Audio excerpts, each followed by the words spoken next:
రుణమాఫీ చేయి నేను కూడా అనవచ్చు. మగాడివైతే రైతు భరోసా స్టార్ట్ చేయి, 70 లక్షల రైతుల ఖాతాల్లో డబ్బులేయని నేను కూడా అడగవచ్చు.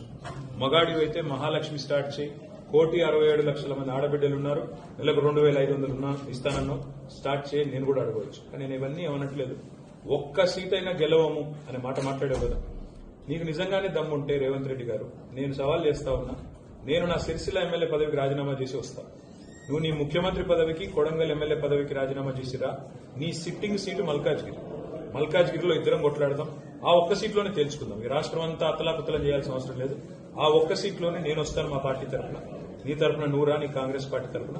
అక్కడ తప్పకుండా తేల్చుకుందాం. ఎందుకంటే ఒక్క సీటు గెలవను అని మాట్లాడుతున్నాం. మరి నీ మల్కాజ్గిరి పార్లమెంట్ సీట్లో అసలు ఎన్ని ఎమ్మెల్యేలు గెలిచింది కాంగ్రెస్ పార్టీ? గుండుస్తున్నా. ఎంతమంది కార్పొరేటర్లు గెలిచారు నీ మల్కాజ్గిరి పార్లమెంట్ పరిధిలో?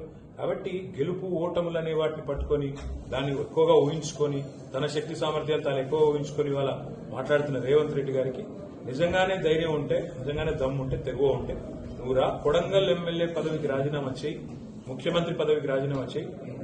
మన మల్కాజ్గిరిలో నీ పార్టీ అభ్యర్థిగా నువ్వురా, నేను కూడా నా ఎమ్మెల్యే పదవికి రాజీనామా చేసి నేను కూడా వస్తాను. అక్కడే తెచ్చుకుంటాను.